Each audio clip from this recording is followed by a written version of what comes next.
Good afternoon. Thank you for watching Truth and Justice with Vivian King. Thank you for watching us tonight. We're going to be talking about bullying tonight.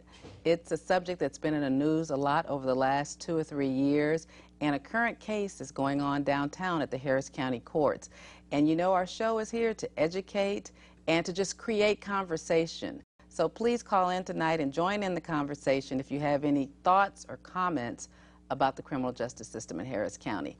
My guest tonight is a local lawyer, a great young lawyer by the name of Mark Thiessen, and one of his clients, Ms. Christen Paredes. And I'm going to start off by letting Mark Thiessen explain to you a little bit about a current case that's very interesting that's going on in the Harris County Court. So Mark, let's talk about it. Thanks, Vivian. It's an interesting case, but it's also near and dear to my heart. I got this call from an old client. He said, man, I got the news cameras are all over at his house. I said, what happened?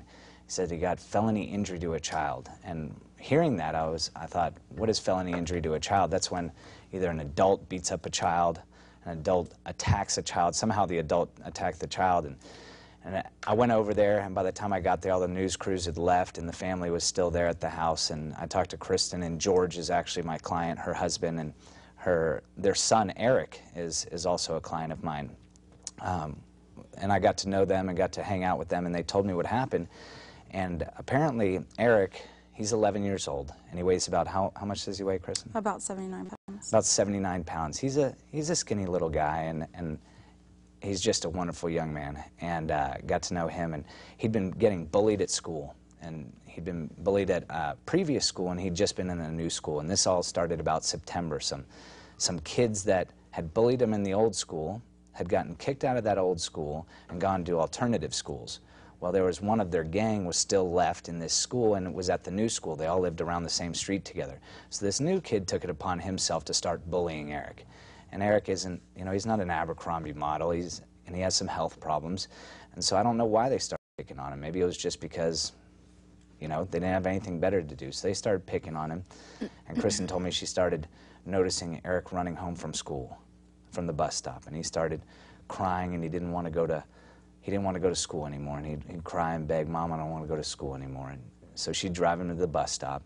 And she told me that this one time, the day right before the incident that George and Eric got in trouble for, the morning before, Eric was at his own bus stop, and there were a bunch of girls around and kind of talking to Eric, and Christen found out later that there was a kid hiding behind the fence, this bully.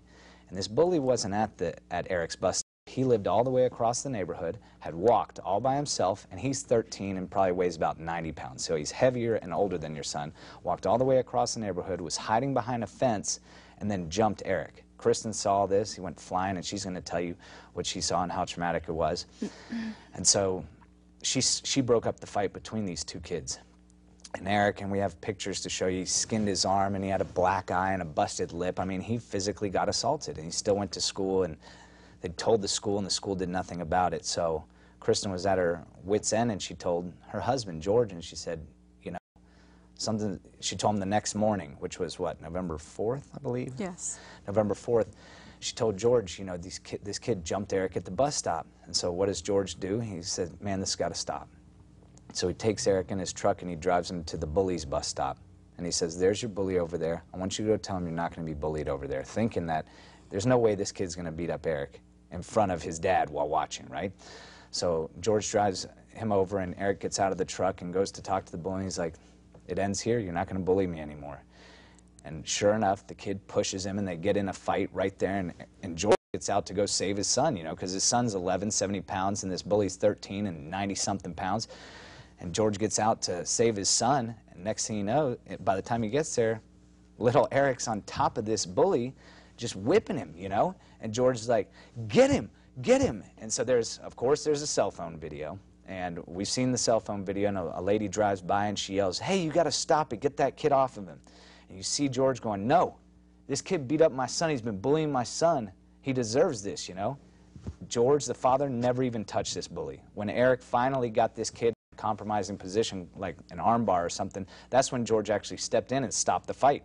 So George, the father, actually helped out the bully by not getting him too hurt.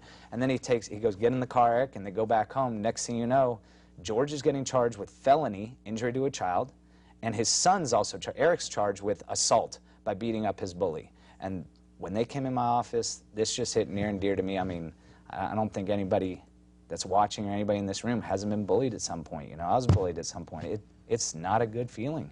And so Hey, when Mark, hold that yeah. thought. We might have a call here. Okay. Caller, you're on. Caller, we can't hear you. Are you there? Can you? Oh, yes, I'm here. I just have a comment. Yes, ma'am. Go ahead. About the current situation, the story that you're telling. Well, I guess I have a question and a comment. The first time that, or the times that this one child was bullying your client's son, were the police ever called or involved in that situation? When the bullying?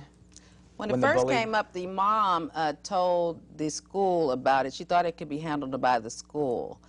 She told the transportation department. This is in the Goose Creek School District. Right, so... She told the counselor. Right. Go ahead, Mom, answer the question. So what I witnessed the day before this specific incident was my son being jumped, and there was at least 20 witnesses there, and the story is that this had taken place for 3 consecutive days, and no, the bus driver didn't report it, none of the kids reported it, no one had done anything to make sure that this didn't continue on. So when I seen it, when I witnessed my son being beat up, I kept him in the car with me. I broke up the fight, got him in the car with me, and from there, you know, I was going to speak with the bus driver. It turns out it was a sub-bus driver. As soon as I got Eric on the bus, I went straight home and I notified the school district. I called the principal. I called transportation. I spoke with a supervisor of transportation, and they ensured me throughout the day that it was going to be taken care of, that there was video of if there was any incidents on the bus, which supposedly there was 2 back-to-back incidences the days before on the bus, which was not reported, there would be video of it. And they were going to pull all this and, you know, give me, you know, what I was supposed to do about the situation. You know, I was guaranteed a call by 4 or 5 o'clock that afternoon. I never got the call. By the time I called the school, there was no one there. And you never called the police? Basically, no. I entrusted the school to do what they told me they were going to do, which was take care of it. Yes, ma'am. Caller, do you have another question? Well, yeah, I'm just curious. I mean, obviously, I think that you did, in my opinion, you made the right steps on trying to get it handled by the school and the bus transportation system and everything. But once that wasn't handled the way that you were told it was going to be handled, and they said that they had videotape, especially, I think, what was your motivation to not call the police? I mean, if your child is being assaulted by another child, I think had this been alerted to the police originally, then it would have never gotten to this point. And unfortunately, I think that, you know, what your husband did was the wrong, you know, decision in that type of situation, to go and take your son into another situation of confrontation. I mean, and not only to maybe open him up to be harmed again, and now it's opened him up to your husband to be harmed in a legal battle, but also teaching your son that the solution to this is to go confront someone in a dangerous situation. I unfortunately grew up in the Goose Creek school system, and I realized that that's probably never something that would have been handled by the school district. And just out of curiosity, caller, how old are you? I'm 36. Okay, I'm just curious. The reason why I asked that is because I'm 53, and the old school way of handling it is you take them back and you make them fight. That's what they used to do to boys. So I think her husband did it the old school way. Not that it was right, you know, just like we were. Well, I mean, and I completely understand that may be an old school way of doing it, but it's also in a new world where the Goose Creek school system has, you know, security officers and police officers at the doors of these schools. There are guns that have been brought to schools in Goose Creek School District and several other school districts across our state. That's not something you want to teach your child, but confrontation, not in this day and age. You don't want to teach your child to go and confront somebody unless you want your son to grow up in an even older high school situation where he's going to find himself get shot or killed. And I respectfully disagree as a defense attorney, because I think what she would have done is called the police, get this kid charged with assault, then they have to go hire an attorney, I mean, this kid, maybe he's a bully, but maybe he's going to go to college. You're going to create all this kind of drama in his life as well, when let the school handle it. I think that the father did the right thing. The school didn't handle it. Right. And so then what's the father to do? Either we call the police, or I think the father would have done the wrong thing if he would have brought like a pit bull or an older brother, or the father went and actually beat up the bully. But he didn't do any of that. In fact, he took his son and was standing behind him. And you don't bring a son who's being bullied. When he very simply could have called the police and had them even just go talk to the child and the parents. It didn't have to have them, you know, anything with his college education or his future to be, you know, detriment to the child. But to talk to them, let them know that this is a serious incident, the bullying needs to stop. If it happens again, he could be charged with criminal charges. That never took place. It never even gave a chance for the law to really have an opportunity to try to diffuse the situation. And instead it was then violence brought back into a confrontational situation. I appreciate you calling. Thank you for watching, and we'll try to develop the story a little bit more. I appreciate your opinion, and thank you for calling, ma'am, okay? Thank you. Bye-bye. Okay, so let's talk a little bit more, Christen, about what you saw that day. Develop it through your eyes, the day that you saw it. Well, what happened is on the morning of November 3rd, I take my kids down to the bus stop like I always do. We live in a circle, so it's, you know, in the shape of a horseshoe. And I noticed early on in the school year that none of the other junior high parents of these kids go down to the bus stop. So that I wouldn't embarrass Eric, I would park at the end of our street and let him walk over to the next block, which is where the bus stops. But I can see from where I park the bus coming. And it just so happens that on that particular day, I noticed 3 girls approaching Eric, and no one really comes up to him or speaks to him or anything. So I thought something was suspicious about it. And the reason I couldn't see the bus stop is there's a fence there, so there's an obstruction of view, which prevents me from seeing what's going on. So I pulled my car forward a little bit, and the next thing I saw really just kind of blew me away. I saw my son flying across the sidewalk and into the street, and books flying everywhere, everything. And what seemed like an eternity, I sat there for, you know, a minute or so, and I pulled on to see what was going on. The next thing I see is a girl has my son pinned on the ground, and the real bully in this situation was beating up my son. And, you know, he was punching him, he was kicking him. There was at least 20 other students there at that bus stop. Nobody was doing anything. They were just watching it.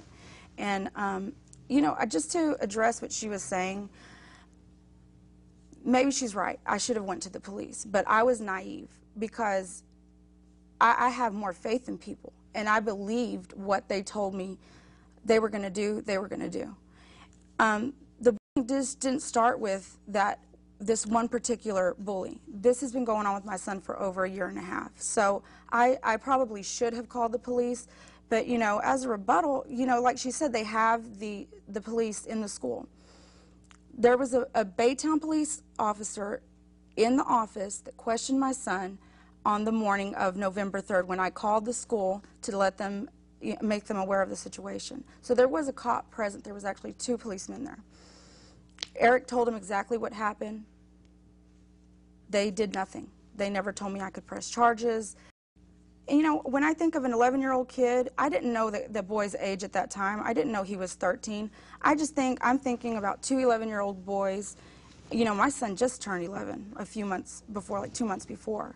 I don't think of them as criminals. I see them fighting, and I think, you know what, this can be handled, you know, with adults, with supervision, with, you know, with people taking authority, that staff and faculty. That's what I expected. And, you know, if... We've had, excuse me, hold your thought. We've had 2 calls since then. Let me see if I can take a call right quick. But you're doing a good job explaining it. Caller, you're on. Hi, my name is Maria, and I was calling because I wanted to give my support to the mom of Eric. Oh, thank you. Because we were getting worried with our last call, although we appreciate different points of view, though. So, and we want everybody to join the conversation. Actually, I think it's easy, you know, to criticize somebody, but until you're in that person's shoes, you fully understand how that parent feels. My child has also been bullied before, and he actually attends the same school, the same district. And, you know, he's been bullied before, and he came home with bruises, and I talked to the teachers. And, you know, it's frustrating as a parent to sit there and watch your child go through something and nobody do anything for your child. So I completely understand them, and I want to just call and say that I 100% support them. Thank you. Thank you. She needs support, and we need support from our fellow citizens and in the community. So thank you, and I'm going to let her keep. And just another thing, you know, it's easy to criticize, like I said, when you're not in that person's shoes. And, you know, you're not out there alone. A lot of people support you. And I hope, you know, you do resolve this and everything comes out in your favor. Thank you. I appreciate What do you think, Caller Maria, about now Christen's husband has a case against him for injury to a child when he didn't actually even touch the child, and basically an 11-year-old and a 13-year-old fighting. What do you think should happen to her husband?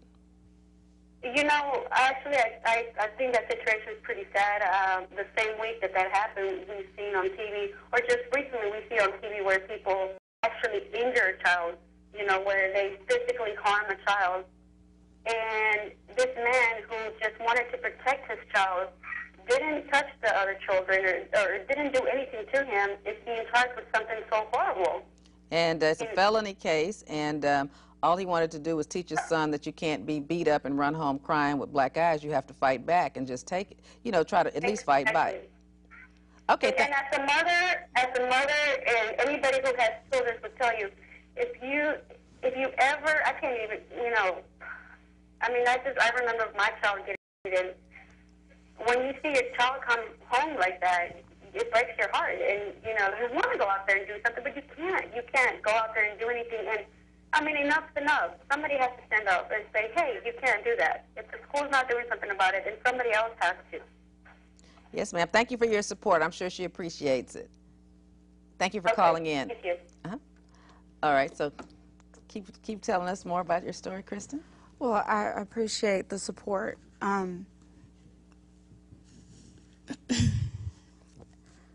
If you can, What about if you're not talk. That caller talked about, did you call the police? Well, after this entire incident, after he was arrested and Eric stood up to his bully and actually beat up his bully, and you would think that, all right, the kids aren't going to mess with him anymore. And then Christen called me a week or 2 weeks later? It was about a week and a half after this incident. I happened to walk into the office just on coincidence, just to get some paperwork with Eric's previous grades, you know, report cards from the past year, just for my own personal records. And when I went in, I was surprised to see my son was sitting at the table crying. And I asked him, I said, what are you doing in here? And he just turns around and he says, Mom, you know, this kid, he just walked up to me and punched me in the face for no reason. And again, you know, the principal was there, and I'm speechless, because here we are, my son, he's 11, he's just a kid, he's facing felony charge. He's got, you know, these same charges pending against him. And yet they continue to let him be the victim. I mean, he's the victim. Didn't you try to make a report with the police, and what did the police say? After this incident, I spoke with the principal. I left there. We went to the police station, and I tried to have not only that the boy that punched him in the face for no reason, which he admittedly wrote down on the paper and turned in, and I had the principal read it to me verbatim, what he admitted to doing, which was just walking up to my son and punching him because he felt like it. It was basically what he said. And, you know, there was a lot of name calling, and he just felt like he could go up to my son and do this. So from that point, I thought, you know what, it's time that I take action and do what I need to do, which was go to the police. So I went and I told them, look, this is what just happened. I want to press charges on this kid. I also want to press charges on the previous bullies. Like I said, it wasn't just these 2 incidents. There was a whole year and a half before these. Hold that thought for me, please. Okay. Caller, you're on. Caller. And first, are you there? Yes, ma'am.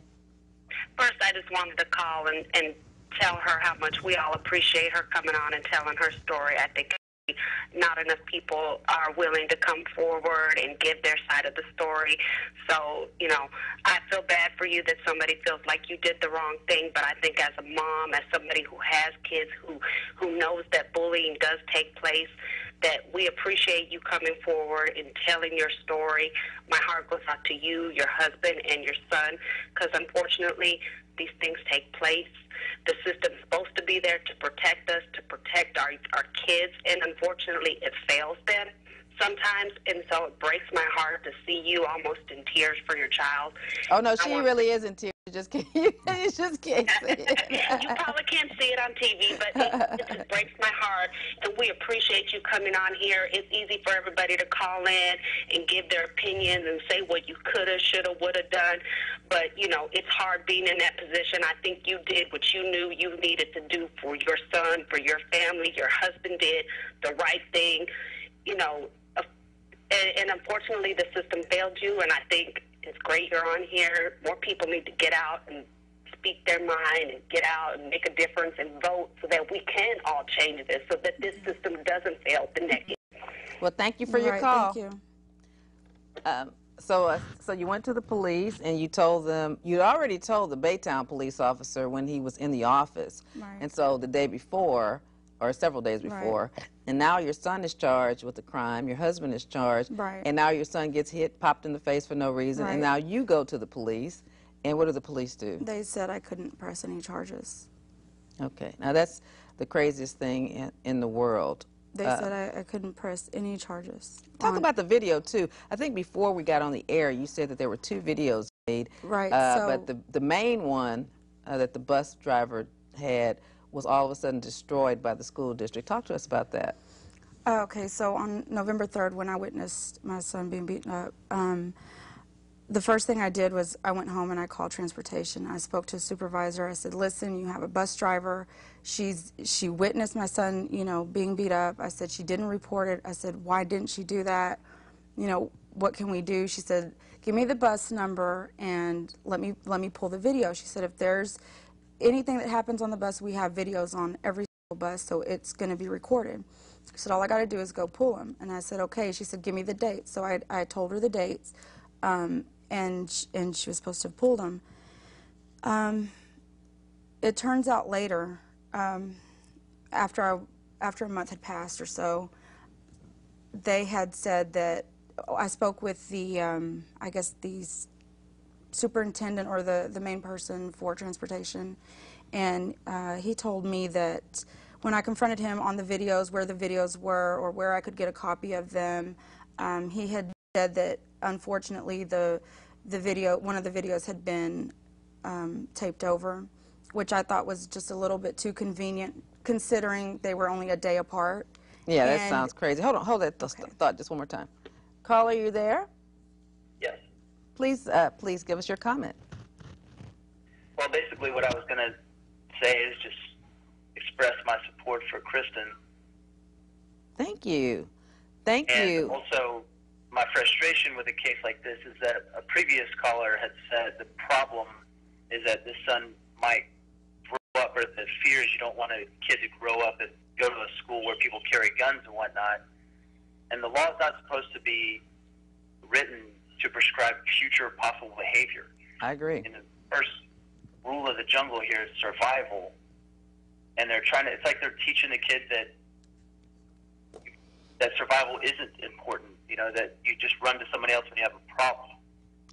Yeah, I agree with you. I appreciate the caller's, the first caller's comment, because this is a free speech show to try to, you know, have a conversation about the criminal justice system. But I do like it a little bit more in the old days when we handled more things in-house. It bothers me that the police are called in all children's situations, and that adults in school systems with counselors and principals and school district police can't handle things in-house without you know, bombarding the criminal justice system. This child is 11 years old. One of the things his mom hasn't developed yet, and we're going to talk about, is that they call him monkey face. He has big ears. He's worn a patch over his eye. So, you know, kids are funny when kids look different. He was small. He was slight. He had some other health issues. And so, you know, we've all gone through schools where you bully the kid that looks different or looks a little funny or scrawny. And so this was like a history. This hadn't just happened. It had been going on for a while. And sometimes a dad has to tell his skinny little kid, you got to fight back. And why can't we handle that? I think also people overlook this simple fact that sometimes you can get a lot of benefit from getting your tail whipped. Exactly, because there's no guns involved. That's why the dad is there, to make sure nobody does anything violent. I mean, he's kind of supervising the kids handling their own problems. And that's the way we were taught. And then most of the time what happens with little boys, in the next week they're friends. They gain respect for each other. And like you said, caller, it's the law of the jungle. You know, you fight and you know, well, I'm not going to bother him anymore because he might hit me back. And then you go pick on another kid. And then little Eric is free to walk the hallway. Don't you agree? Absolutely. It teaches kids boundaries. Exactly. Very good. You want to say anything? So you've given her your support. Now, if you were, what would you say to the criminal justice system? Do you think that the father is guilty of injuring a child? To injure a child, you have to intentionally cause physical harm to a child. Now, the father did nothing. I mean, that's unheard of for a father to be charged. I mean, he didn't do anything. He just told his son to go and protect yourself. I think the dad should be given a teacher's certificate, to be perfectly honest. Yeah, of course. He should be found out. A very valuable lesson. Yeah, and then this 11-year-old kid. So now this family has to spend money for a great lawyer like Mark who wants to tell their story, but they have, you know, whoever they hired, they still have to spend money to defend themselves when their child was a victim. What lesson is that teaching Eric? You know, that his parents and his family, you know, his family life can't be good right now with his parents having to go to jail, spend money, and him having to go to jail. He's a kid. He was in the back of a patrol car. We haven't gotten to that part yet, but in the back of a patrol car, arrested at school. How humiliating. You're the victim. You've been bullied. You've been bullied for a year and a half, and now you're arrested at school in the back of a patrol car? That's awful. I agree. Thank you for calling, and thank you for caring about your community. So, thank you. I'm glad we have some support for that. So, yeah, talk about, so the first video is then conveniently lost, even though it was the day before. Right. And then... that was the initial video, so that would have really, I think, would have shown what started it and would have really proven what I had been telling them all along. I think the district dropped the ball. I think the city of the police department dropped the ball, and they're just, you know, covering up. I mean, it's just too much red tape, and it. Because we started asking for these bus videos when we knew right about after this case, and I mean, as soon the very day that it happened, I was calling for these videos, and I informed the principals at, you know, Gentry Junior High that, hey, they have the videos. I had been brushed off several times by the principal there, brushed off because there was a previous incident prior to this. I mean, this has been ongoing. I don't think people realize that it just wasn't this one isolated case. It was continuously getting bullied, and I can't explain what all my son's been through. Like, it's so hard. And even, sweetheart, even you told me that this kid who was bullying him on this occasion wasn't even supposed to be at this bus stop. He's from a troubled environment. He's been taken through CPS. You've had to investigate this kid. Right. You and your lawyer have had to investigate this kid. Isn't that true? Right. As far as I know, I wouldn't want to cause, you know, defamation of character. I don't know his parents personally, but from what I gather and the things that I've learned is that, you know, those kids, I actually feel very sorry for them because, you know, I don't know, but from what I hear, they've had a rough life. A rough life. So they need some supervision. They are in need of supervision. Yes. And it doesn't appear that when you have a rough life, and a lot of us have had that, you need supervision and you need guidance and authority figures. You don't need people to say you're all of a sudden the victim when you're bullying people. That sends the wrong message. So Mark, what else do you want to add about? Well, I was just going to add on to what you were saying. You know, I've been looking into all this bullying and researching bullying. I mean, it all stems from their insecurity. I think these kids growing up in that rough life and that tumultuous life, that their own insecurities made them feel better by putting others down, you know. And if Eric's fine and he's happy and he wants to go to school and he's a little different and he doesn't really care about that, these kids feel that is threatening. And their own insecurities, well, we're going to make him feel worse and we're going to punish him. You know, it just kind of frustrates me because even after you do all that, I mean, I have a son on the way, you know, and I would definitely want him to stand up to his bully. Because if you don't, look at what happens out there. You have kids committing suicide, like that kid at Rhodes who, you know, who was bullied to suicide. Or you have then kids just freaking out and shooting up the school. I mean, you have to confront these bullies. And if the school's not going to do anything, the police aren't going to do anything, the family, as a father, I get frustrated. I'm like, man, I'd want to go strangle that little kid, but you can't, you know? And so what do? He tried to tell his son and just say, hey, go tell him that ain't going to happen anymore, you know? And tell me why, you know, I want to also discuss alternatives to incarceration and to jail. What do you think a better way of dealing with this would have been for the school district and for society? I mean, the school should have implemented their own procedures, whether it's detention, whether you want them to go do community service. You know, like we have the probation department in the criminal justice system. We don't just throw people in jail and, you know, lock them up. No, we give them a chance to better themselves and learn from their mistakes. Maybe if this kid had to do detention for 4 weeks and had to go pick up trash out in the field, he'd think twice next time about punching someone. Maybe like that kid who just came up and just punched him for no reason. Why not sit him in detention for 6 weeks and make him go pick up trash around the school and actually help your school? He'll think twice about ever going to punch somebody. So I think there are a lot of other options, and I think the school should have done it. I'm not a real big fan of, these are kids 11 and 13. You don't have to run to the police and charge them, you know. Boys will be boys, you know. Exactly. All boys got into scuffles, and you learn the first time you get hit, whether you're going to hit back or whether you're going to run. You know, I think it's healthy.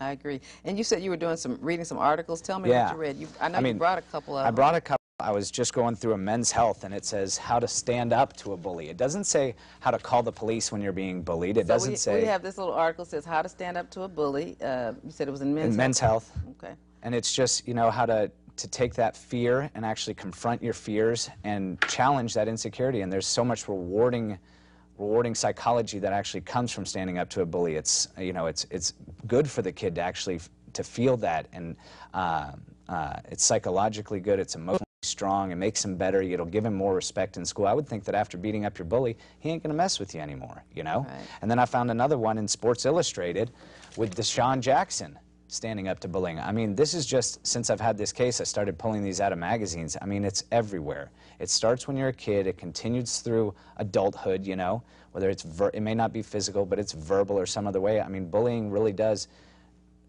cover all ages and areas of our society, you know, and it really doesn't have a place in a respected or respectable society. That's true, and we do have to teach our kids lessons with these bullies. Right, and again, it still says time to stand up. None of these say you should cower or you should keep all this emotion inside. You should not tell anybody. We want to teach. October was National Stand Up to Your Bully Month, you know, and it's stand up to your bully. Tell him I'm not going to be bullied anymore, you know? I agree. Like you said, so many kids have committed suicide. There's been cyberbullying. Because as the kids get a little older, they get real. My daughter is in the 11th grade, and so they're real into Twitter. So they can, if a girl doesn't like you and they tweet all the time, it can make them not sleep at night. I mean, because you're always hearing constant negative things about yourself. Right. Let's take another call. Caller, you're on. Hello? Yes, hi. Hi. Yes, hello. I'm a grandmother. Yes, ma'am. I'm a grandmother that's calling in, and I am just calling up. Turn your TV down just a little bit for us, because we're getting like an echo.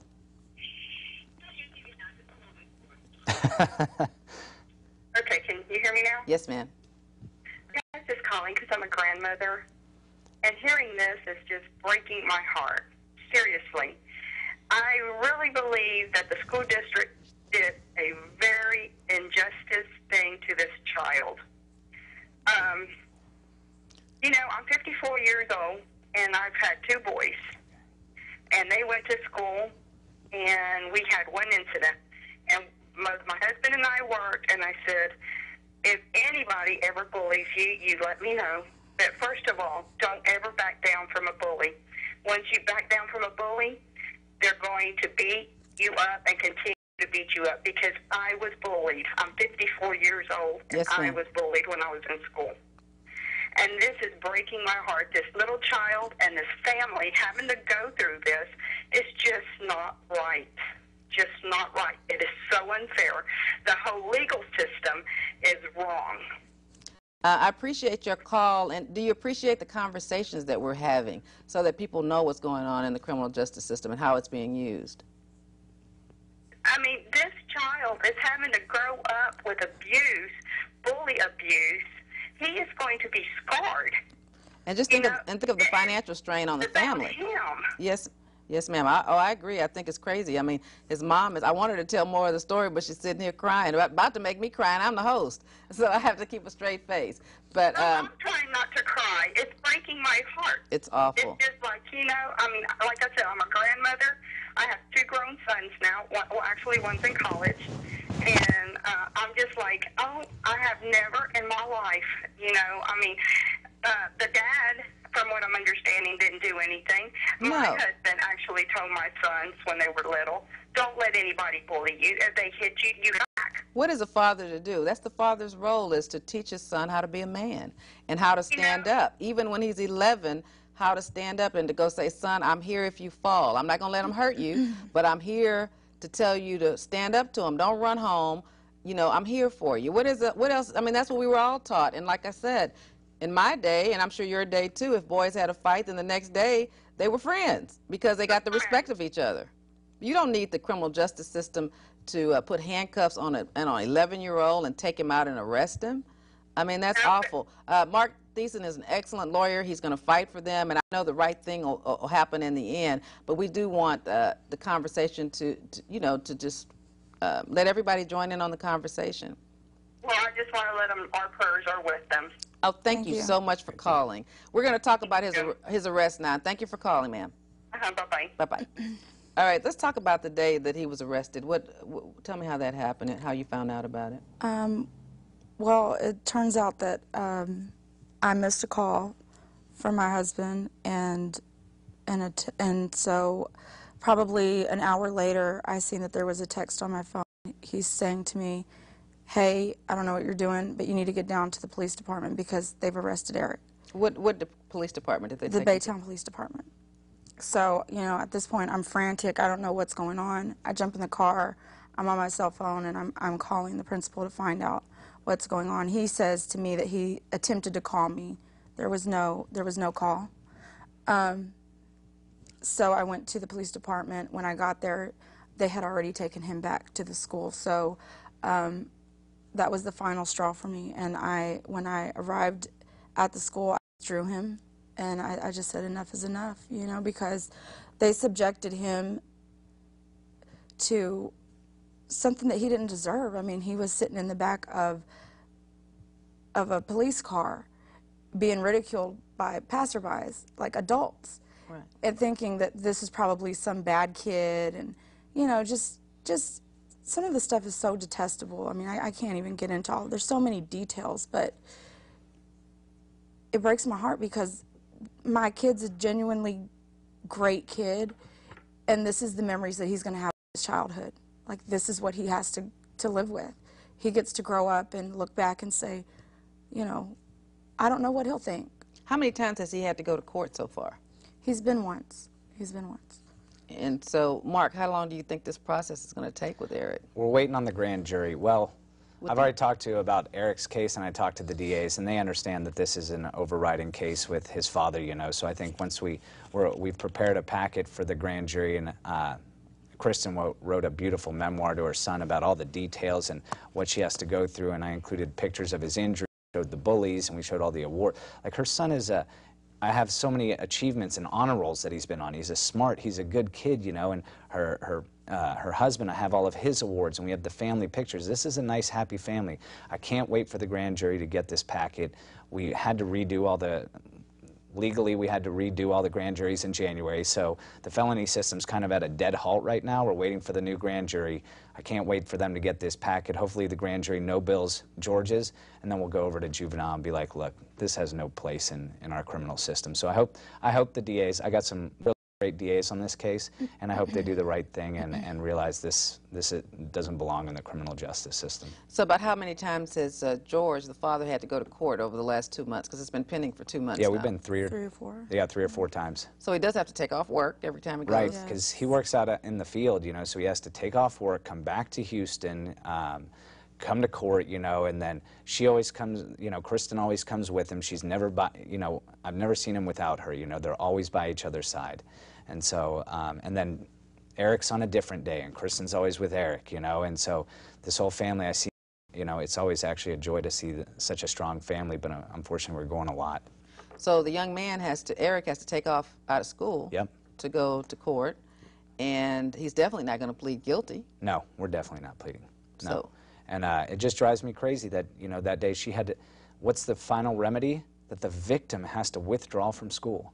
That he has to, you know, that they So it's like the took bullies Eric. won. Yeah. It's like the bullies won. And it's like the school bullied this family into, finally, she's like, look, you guys aren't going to do anything. The police aren't going to do anything. In fact, you're arresting and charging my son and husband. And she takes him out of school to homeschool him, you know, and I'm like, this is ridiculous.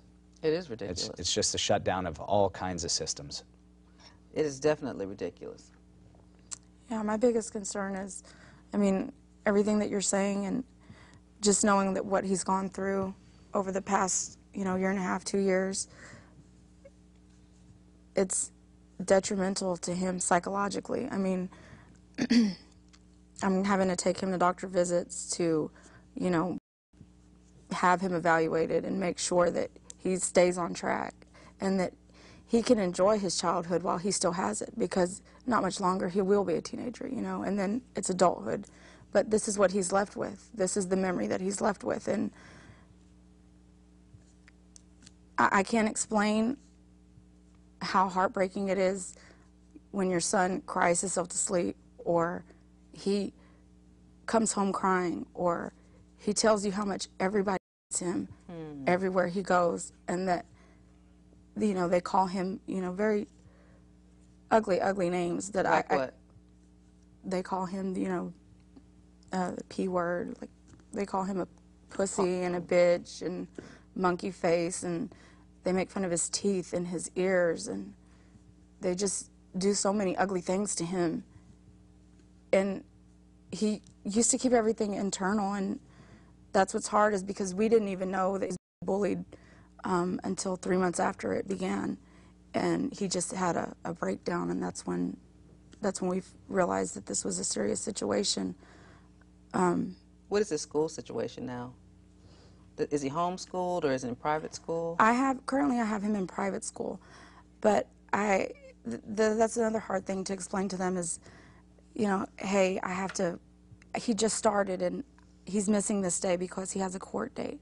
Well, why is he in court? And I have to tell him, well, look, you know, everything's not what it appears to be. You know, sometimes the truth and reality, you know, people don't, they just take what they see and they run with it. And there's so much more behind it. I mean, there's so many details that I can't think of on the spot, but he's been through so much. Well, let's talk a little bit about, with Mark, about the process, the criminal process. Now, I want the viewers to know that every felony case has to go before a grand jury. That's 12 citizens, 13 citizens, usually there's an alternate, that sit for 3 months, generally.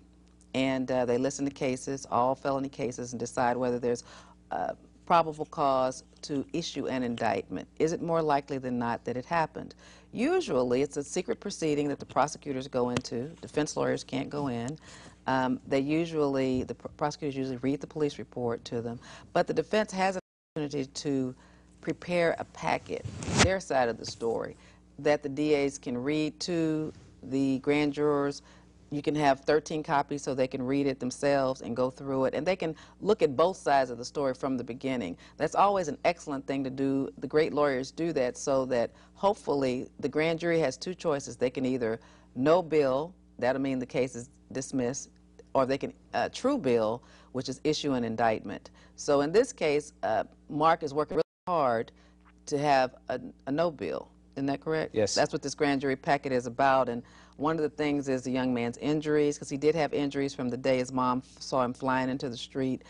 black eye. He had Here. cuts and bruises. Let me see that. And we have those pictures here. But there is another thing. I mean, if he is indicted, and we want to show those pictures. This is just one of the little camera phone pictures of the baby's injuries. We don't really want to show his face, but that's a couple of the injuries that he had. And we want to, and I want to just talk about, if he is indicted, though, what court is it in? Of course, well, I just want to say, generally, it takes about a year to go to trial. What I was going to say, it takes about a year to go to trial, so they could be conceivably going in the to court. 208. Yeah, it's in a court that could actually take a year and a half to go to trial. It's in the 208, and it could take a year and a half to go to trial, so that means he'd be going to court once a month for the next year and a half, missing work. Excuse me, let me take a call. Caller, you're on.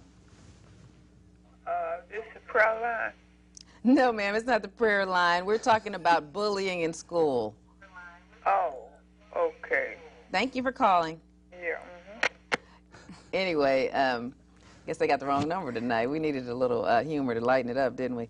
But just to talk about the process, if the unfortunate happens and the case is indicted, then they'll definitely be pleading not guilty and going to trial, and that could take about a year and a half, just depending on the judge's trial docket.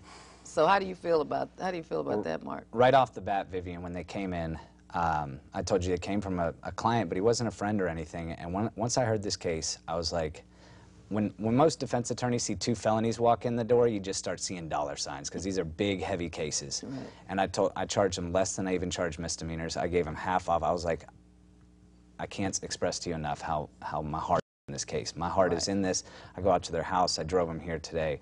I mean, my heart. I see little Eric, and I talk to him, because now they've actually had to put him in martial arts. And I study martial arts and train martial arts, and I talk to him about martial arts, and so my heart is completely in this case. But then I'm hoping the grand jury does the right thing and no bills this. But if not, I mean, we're not going anywhere. And so then we have to go to trial. I already told him I'm trying this case for free.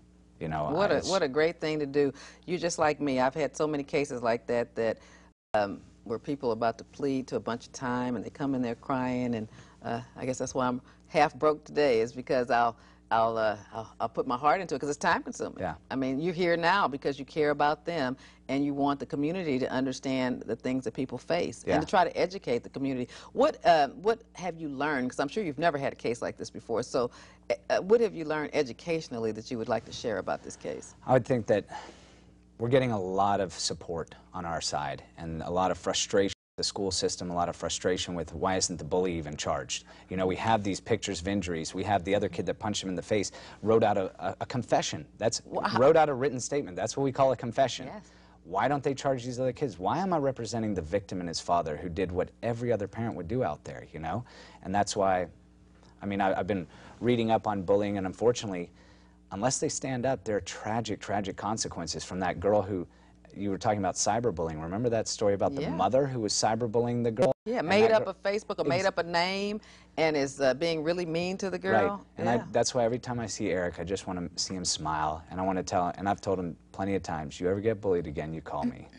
And so I'll go down and I'll talk to those bullies all day long. That's true. And any bullies that are here, I'm at 410 Roberts, come on down, we'll talk right now. And we'll talk to you tonight. Yeah, that's so true. I'm realizing that you have to stand up. You have to actually confront your bully, and even if you get beat down again, you stand back and say, I'm not going to take this, you know? And I'm just glad that Eric somehow, and I'm just fascinated that this young kid got the best of his older bully who'd been beating him up for so long. It just shows you what somebody can do when their dad's watching him. And right. You know, he had the heart of a lion. With his dad watching him and his dad behind his back, that little 70-pound 11-year-old took on the 13-year-old who'd been beating him up for 3 days and got him because and I'm sure, like, I can only think about that, I'm sure that dad was so proud of him. Yeah. You know, not ashamed, proud. Well, how do you think it affected the father then to be arrested, though? Oh, it was shocking to the entire family. It was a shock. Was he arrested at the scene? No, they came by the house, right? We actually didn't know that any charges had been pressed against my husband or my son until the media showed up at our door. The media? The media was the one that informed us of what was going on, and, you know, from that point on, it would just, everything went downhill. But I I don't know. I'm sorry. I lost my train of thought. That's okay. That's okay. The media told you, and so your son was arrested. You got the call at the from the school or from your husband that your son was taken downtown. And how did your husband find out about his actual warrant, though? How did my husband find out about his... About Eric's warrant. Oh, about Eric's warrant? Well, the same way we found out through the media when they were at our house. So with children in the juvenile justice system, the parents are called to come get them. Is that right? Did you get a call from the police department to come get your son? No. So how did he get home? When he was arrested at school, Yes, they took him back to the school. Okay. And what about your son? They processed him, so they made him do fingerprinting, a mug shot, and... Isn't that awful? That's terrible. That's awful. Fingerprinting and mugshotting an 11-year-old. And, you know, they kind of... So now he has a record down there for the rest of his life, and he's 11. Exactly, and he's just, to me, in my eyes, just still a baby. I mean, he's just a kid, you know. He's innocent. And for them to treat him like that was horrible. And then, you know, the person that did the fingerprinting and the mug shots, you know, he was antagonizing him a little bit. Hold that thought for me. Caller, you're on. Do you have a comment? I have a comment, Attorney King.